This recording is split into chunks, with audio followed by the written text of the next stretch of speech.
অবসরপ্রাপ্ত lieutenant general Keith কেলকে ইউক্রেনের বিশেষ দূত হিসেবে বেছে নিয়েছেন প্রেসিডেন্ট ইলেক্ট ডোনাল্ড ট্রাম্প। ইউক্রেনে চলমান যুদ্ধ বন্ধে কিথই ট্রাম্পের কাছে প্রথম পরিকল্পনা তুলে ধরেছিলেন। সেজন্য গুরুত্বপূর্ণ এই পদে সাবেক ন্যাশনাল সিকিউরিটি অ্যাডভাইজার কেলগের ওপরই আস্থা রাখছেন ট্রাম্প। বুধবার নিজের সামাজিক মাধ্যম ট্রুথ সোশ্যালে এই সংক্রান্ত একটি ঘোষণা দেন তিনি। প্রেসিডেন্ট হিসেবে ট্রাম্পের প্রথম মেয়াদে হোয়াইট হাউসের ন্যাশনাল সিকিউরিটি কাউন্সিলের চিফ অফ স্টাফ হিসেবে দায়িত্ব পালন করেছেন কিথ কেলগ। বুধবার ট্রুথ সোশ্যালে দেওয়া পোস্টে ট্রাম্প জানান, ইউক্রেন যুদ্ধ বন্ধে ভূমিকা রাখার জন্য কিথকে মনোনয়ন দিতে পেরে তিনি আনন্দিত।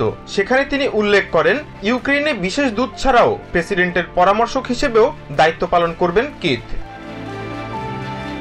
ট্রাম্পের নির্বাচনী প্রচারে অন্যতম গুরুত্বপূর্ণ প্রতিশ্রুতি ছিল দ্রুত ইউক্রেন ও রাশিয়ার মধ্যে চলমান যুদ্ধ বন্ধ করা। তবে কিভাবে এটা সম্ভব হবে সে সম্পর্কে বিস্তারিত কিছুই বলেননি ট্রাম্প। 2022-এর ফেব্রুয়ারিতে ইউক্রেনের ভূমিতে রাশিয়ার হামলার মধ্য দিয়েই যুদ্ধের শুরু।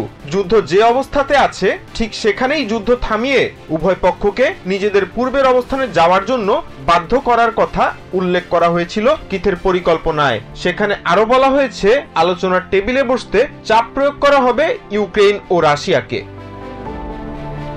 কিথের পরিকল্পনা অনুযায়ী শান্তি আলোচনায় অংশ নেওয়ার শর্তেই নতুন করে আমেরিকার অস্ত্র সহায়তা পাবে ইউক্রেন। একই সময় মস্কোকে বলা হবে, তারা আলোচনায় না বসলে ইউক্রেনের প্রতি আরো জোরদার হবে আমেরিকার সমর্থন।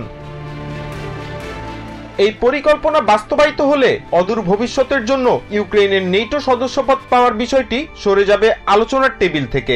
এমন কিছু ঘটলে তাতে ইউক্রেনের খুশি হওয়ার সম্ভাবনা নেই বললেই চলে, কারণ এর ফলে দেশটির পূর্বাঞ্চলের অনেকাংশের একচ্ছত্র নিয়ন্ত্রণ দীর্ঘ সময়ের জন্য চলে যেতে পারে রাশিয়ার হাতে। ইউক্রেনকে নতুন করে অস্ত্র সহায়তার বিষয়ে অনেক রিপাবলিকানই বিরোধিতা করতে পারেন বলে মনে করা হচ্ছে। এদিকে বিশ্লেষকরা দাবি করছেন, সাধারণ সময়ের চেয়ে এখন অনেকটা দ্রুতগতিতেই যুদ্ধে অগ্রসর হচ্ছে রুশ বাহিনী। আশিকুল মাওলা আদর, টিভিএন 24 নিউজ ডেস্ক।